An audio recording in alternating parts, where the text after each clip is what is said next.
जय श्री कृष्णा। प्रणाम भक्तजनों। आज हम भगवान श्री कृष्ण के बाल स्वरूप लड्डू गोपाल की कथा सुनेंगे। लड्डू गोपाल की विशेष पूजा करने का अधिक महत्व है।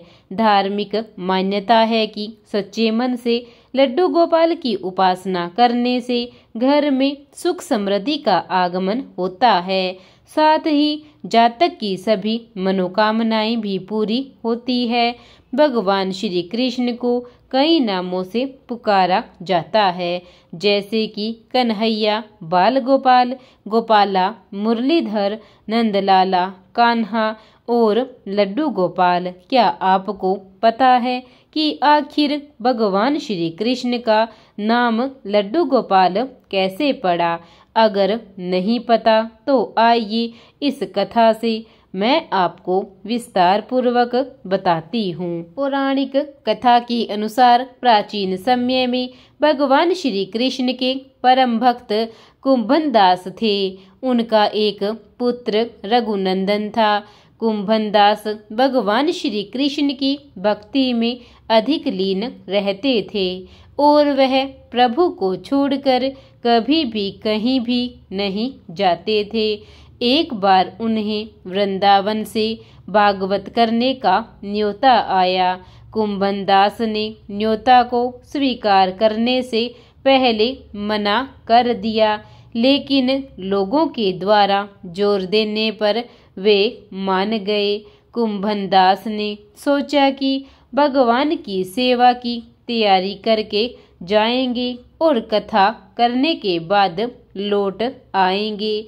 उन्होंने भगवान के भोग की सभी तैयारी कर अपने बेटे रघुनंदन को बता दिया कि ठाकुर जी को भोग लगा देना। इसके बाद वह कथा करने के लिए वृंदावन की ओर चले गए। रघुनंदन ने भोग की थाली को भगवान श्री कृष्ण के सामने रखी और उनसे भोग स्वीकार करने का आग्रह किया।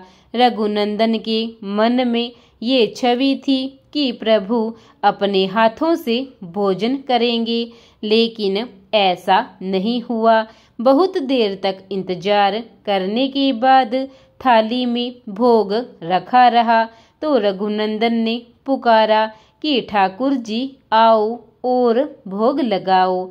उनकी इस पुकार के पश्चात ठाकुर जी ने बालक का रूप धारण कर भोजन करने के लिए विराजमान हुए।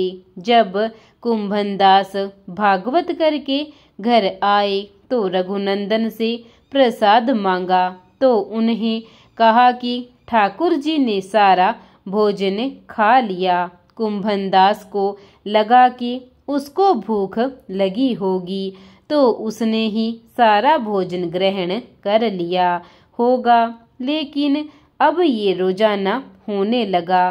तब कुंभन दास को शक हुआ तो उन्होंने एक दिन लड्डू बनाकर थाली में रखे और छुपकर देखने लगे कि रघुनंदन क्या करता है।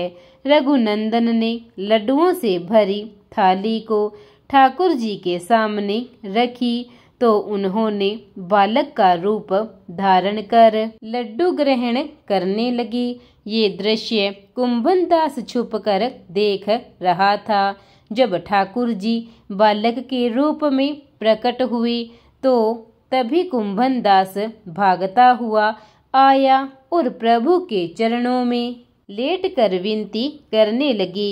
उस समय ठाकुर जी के एक हाथ में लड्डू और दूसरे हाथ का लड्डू मुंह में जाने ही वाला था कि इतने में ही वे जड़ हो गए। इसके बाद से ही उनके इसी रूप में पूजा की जाती है और उन्हें लड्डू गोपाल कहा जाने लगा। आइए अब हम बाल कृष्ण स्वरूप लड्डू गोपाल की आरती करते हैं। आरती बाल कृष्ण की कीजिए, अपनो जन्म सफल कर लीजिए। आरती बाल कृष्ण की कीजे, अपनो जन्म सफल कर लीजे।